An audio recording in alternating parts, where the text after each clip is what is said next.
It was one of those cold mornings where the air feels heavier than usual, like the world forgot to be kind overnight.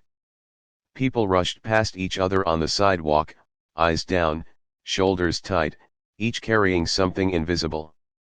But what no one knew was that, in the middle of that ordinary morning, one small act of kindness was about to travel further than anyone could imagine, changing lives in ways no one could predict. Subscribe. Call to action. Before we begin, take a moment to subscribe to our channel, like this video, and share your thoughts in the comments.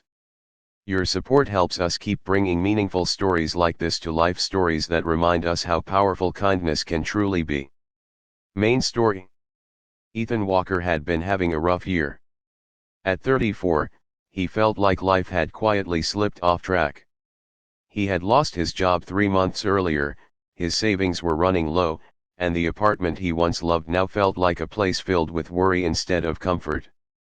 That morning, he stood in line at a small coffee shop in downtown Chicago, counting the crumpled bills in his wallet.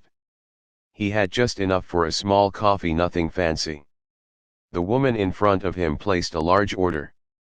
Latte, sandwich, extra shot, almond milk. Ethan couldn't help but notice how easily she tapped her card without even glancing at the total. When it was his turn, he hesitated. "Just a small black coffee," he said quietly. The cashier smiled.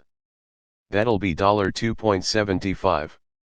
Ethan handed over his last few dollars, already thinking about how he'd stretch the rest of his money for the week. But just as the cashier reached for the register, the woman who had just ordered turned around. "Actually," she said, pointing at Ethan, "I've got his too." Ethan blinked, confused. "Oh no, you don't have to." "It's okay," she said with a warm smile. "Someone did it for me once. Just pass it on someday." And just like that, she grabbed her order and walked out before Ethan could even say thank you. He stood there, stunned. It wasn't just about the coffee. It was the way she said it, like kindness was something simple, normal, expected. Ethan took his coffee and sat by the window. For the first time in weeks, he felt something shift inside him. Maybe the world wasn't as cold as it felt. Later that day, Ethan was walking home when he saw an older man struggling with grocery bags outside a bus stop. One bag had split open, and apples were rolling across the sidewalk. People passed by without stopping. Ethan hesitated for a second, then remembered the woman in the coffee shop. "Just pass it on someday." He walked over. "Hey, let me help you with that," Ethan said, crouching down to pick up the apples. The man looked surprised. "Oh, thank you. I didn't think anyone would stop." Ethan smiled. "Yeah, me neither." He helped carry the groceries to the man's apartment just a block away. It wasn't much. It didn't cost anything. But as Ethan walked away, something felt different. Lighter. The next day, the older man, whose name was Mr. Thompson, decided to do something he hadn't done in years. He called his daughter. They hadn't spoken in over 5 years after a bitter argument. Pride had kept them apart for too long. But that simple act of kindness from a stranger, it stirred something in him. When his daughter picked up, there was silence at first. Then Mr. Thompson said, his voice shaking, "I'm sorry." There was a long pause. Then, on the other end, a soft voice replied, "I've been waiting to hear that."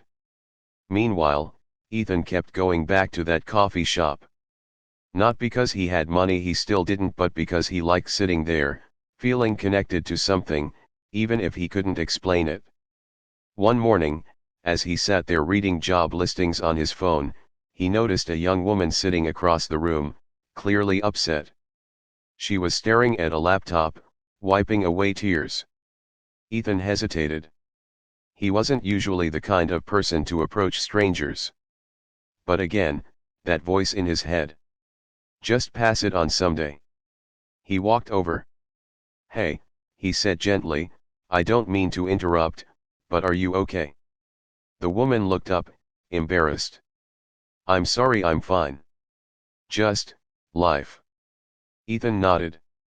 "Yeah. I get that." She let out a small laugh. "I just got rejected from my dream job. After 3 interviews." Ethan pulled out a chair. "I lost my job 3 months ago. So. I might not have the best advice, but I can sit with you." They talked for nearly an hour. Her name was Maya. She was a graphic designer trying to break into a competitive field. Ethan shared his own struggles, his fears, and without realizing it his growing belief that small moments could still matter. Before leaving, Ethan said, "Hey, you're talented. Don't let one no decide your story." Maya smiled, a little stronger this time. "Thank you. I needed that." A week later, Maya got a call. Not from the company that rejected her but from someone who had seen her portfolio online and loved her work. It turned out that the rejection had pushed her to update her portfolio, something she had been putting off for months. She got the job. And on her first day, she brought a box of donuts to the office. "Celebrating something?" a coworker asked. Maya smiled. "Yeah. And paying something forward." Months passed. Ethan eventually landed a job, not his dream job, but a good one. Enough to get back on his feet. On his first paycheck, he went back to that same coffee shop. This time, when he reached the counter, he ordered something different. "A large latte, and whatever the person behind me wants." The cashier smiled knowingly. "Passing it on?" she asked. Ethan nodded. "Yeah. Someone did it for me once." As he stepped aside, he glanced at the person behind him, a tired-looking construction worker. When the man found out his order had already been paid for, he looked around, confused. Ethan just gave a small nod and a smile. The man smiled back. And just like that, the chain continued. Conclusion. Kindness doesn't need to be big. It doesn't need to be planned. And it definitely doesn't need to be perfect. Sometimes, it's just a cup of coffee. Or a helping hand. Or a few words at the right moment. But the truth is, you never really know how far your kindness will travel. It might fix someone's day. Or heal a broken relationship. Or give someone the strength to keep going. So the next time you get the chance, no matter how small it seems, take it. Because kindness has a way of coming back, in ways you'll never expect. And maybe, just maybe, the world feels a little warmer because of you.